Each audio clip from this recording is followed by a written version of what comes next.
حضرت معاذ رضی اللہ عنہ بیان کرتے ہیں، میں نے عرض کیا اللہ کے رسول صلی اللہ علیہ وآلہ وسلم، مجھے کوئی ایسا عمل بتائیں جو مجھے جنت میں داخل کر دے اور جہنم سے دور کر دے۔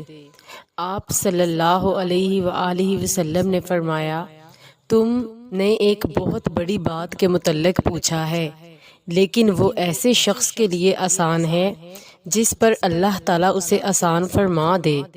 تم اللہ تعالیٰ کی عبادت کرو اور اس کے ساتھ کسی کو شریک نہ بناؤ، نماز قائم کرو، زکوٰۃ ادا کرو، رمضان کے روزے رکھو اور بیت اللہ کا حج کرو۔ پھر فرمایا، کیا میں تمہیں ابواب خیر کے متعلق نہ بتاؤں؟ روزہ ڈھال ہے، صدقہ گناہوں کو ایسے مٹا دیتا ہے جیسے پانی آگ کو بجھا دیتا ہے، اور رات کے اوقات میں آدمی کا نماز پڑھنا گناہوں کو مٹا دیتا ہے۔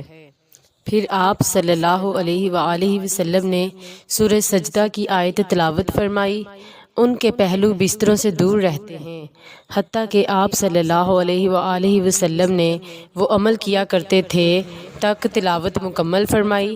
پھر آپ صلی اللہ علیہ وآلہ وسلم نے فرمایا، کیا میں تمہیں دین کی بنیاد، اس کی ستون اور اس کی چوٹی کے متعلق نہ بتاؤں؟ میں نے عرض کیا، کیوں نہیں اللہ کے رسول صلی اللہ علیہ وآلہ وسلم، ضرور بتائیں۔ آپ صلی اللہ علیہ وآلہ وسلم نے فرمایا، دین کی بنیاد اسلام ہے، اس کا ستون نماز ہے، اس کی چوٹی جہاد ہے۔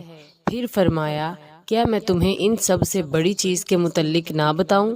میں نے عرض کیا، کیوں نہیں اللہ کے نبی، ضرور بتائیں۔ آپ نے اپنی زبان کو پکڑ کر فرمایا، اسے روک لو۔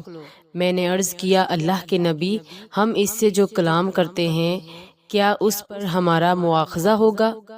آپ صلی اللہ علیہ وآلہ وسلم نے فرمایا، معاذ، تیری ماں تجھے گم پائے گی، لوگوں کو ان کی زبانوں کی کاٹ ہی ان کے چہروں یا نتنوں کے بل جہنم میں گرائے گی۔